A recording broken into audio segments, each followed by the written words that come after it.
Did you know that the reason TVs have gotten so cheap is because they're watching you back? Just look at this graph that I did not make. I found it on the internet. And who doesn't just implicitly trust graphs they find on the internet? As you can see, since the early 2000s, most things have gone up in price, but TVs are down 97%. The only other thing to go down 97% since the early 2000s is my chance of becoming a child prodigy, although in my mid-30s I still think there's some hope. TLDR, TVs have become cheaper due to the data they collect from users and the revenue streams that creates. And glass manufacturing has vastly cut down the costs, but we don't talk about logistics here. If you want that, you can go over to Wendover Productions. Here, we talk about data and surveillance. Most modern TVs are smart, and wherever you see that word, replace it with surveillance, because that's what we forget it's doing in favour of the small amount of convenience that it adds to our lives. Well, why should I care? I've got nothing to hide. Well, me in a hat, it's not about you having something to hide, it's about the fundamental human right to privacy, something I've covered extensively in this video, where I offer 8 counter-arguments to common privacy misconceptions. So let's look at how your TV is watching you back and what we can do about it. Part 1. How is your TV making a profit off of you after you've purchased it? You might be wondering, how exactly is my TV making a profit off of me? Well, it's all down to a little thing called post-purchase monetization.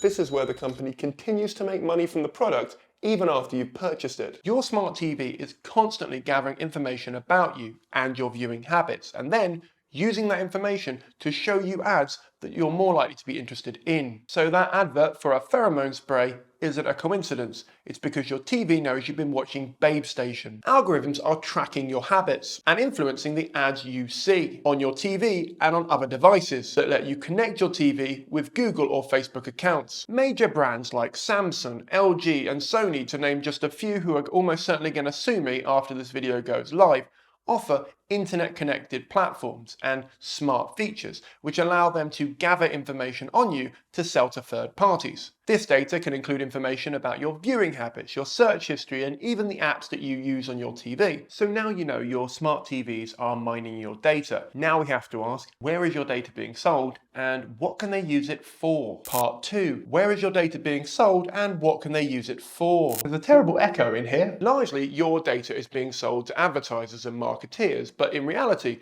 it's being sold to anyone who will buy it.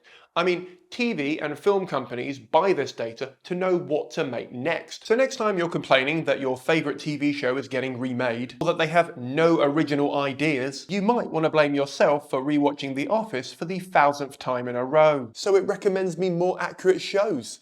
What's the big deal? Well, me in a different hat to make it look like I have a third friend, that is an upside. But now let's talk about the multiple downsides. In 2018, the Spanish football league La Liga developed an app that allowed them to turn on a user's microphone without asking for additional permissions or checking that they were cool with it.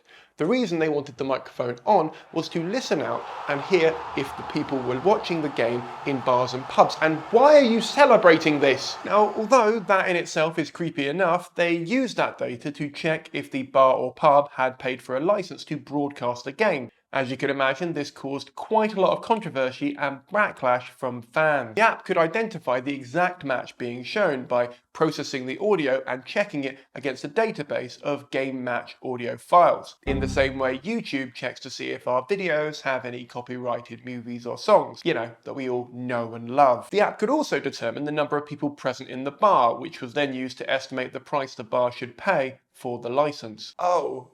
Well, maybe it was just a one-off. I love your optimism, but sadly, it isn't. In 2016, we discovered that Samsung Smart TV's voice recognition feature could be hacked to turn on the microphone and listen in on conversations in your living room. And if hackers could do it, so could Samsung. And the same thing happened again in 2018. In 2017, TV manufacturer Vizio settled a lawsuit for $17 million for collecting and selling data about their customers without their consent or knowledge. In 2020, while we were all distracted by the launch of TikTok, Virgin Media had a data leak, which showed us just how much data they were storing on us and our collective viewing habits. In 2021, Vizio went public and as a result of their IPO, had to tell everyone where they were making their money. And it turns out they made more from the data their TVs mined than the TVs themselves. All right, I get it, but Those bars and pubs should have paid for the license in the first place. Half agree, me in yet another hat, because I really want people to think I'm more popular than I am. As a result, TV manufacturers have been experimenting by putting ultrasonic sounds in adverts. Basically, if you had their app on your phone, it would be able to hear everything going on in your living room. The app would largely be listening out for the sound in the advert to make sure that you watched it. The fuck? I know! Thankfully, they haven't rolled out this technology, but given that they're even trying it, and given that other devices have been caught listening when they shouldn't be, let's not continue to open Pandora's box. Part 3. Metadata. Now, you're probably sitting there thinking, Well, if Samsung want to track me in my pants watching South Park, let them. but there are two things wrong with that in my humble opinion. Firstly, it's the thin edge of the privacy wedge.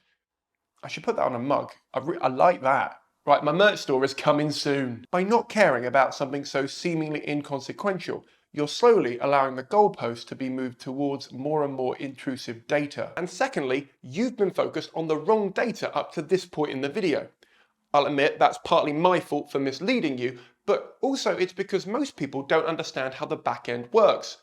Let me show you how the sausages are made. Right now, you're thinking, so what? The TV knows where it is in the world, and it knows I've been binge watching Sex and the City for the last 2 weeks since my breakup. Who cares? Well, Stacey doesn't. In reality, you need to know about the metadata. I cover this fully in this video, but to sum up, As anyone working with big data knows, the content of our phone calls and emails means nothing in comparison with the metadata around it. What time you make a phone call, its duration, the location from which you initiated it, the places you went while you talked, and so on, all mean more to the computers attempting to understand who you are and what you are about to do next. Facebook can assume things about you based on how long your cruiser hovers over an image. TikTok can assume things about you based on how quickly you scroll past a video. And Google can work out what you're likely to be interested in next based on what your friends have searched for. The metadata around your viewing habits gets thrown into an AI algorithm, and boom, you're in a data profile that allows them to make alarmingly specific and accurate assumptions about you. And these data points, when aligned with other profiles like your Google or Facebook account,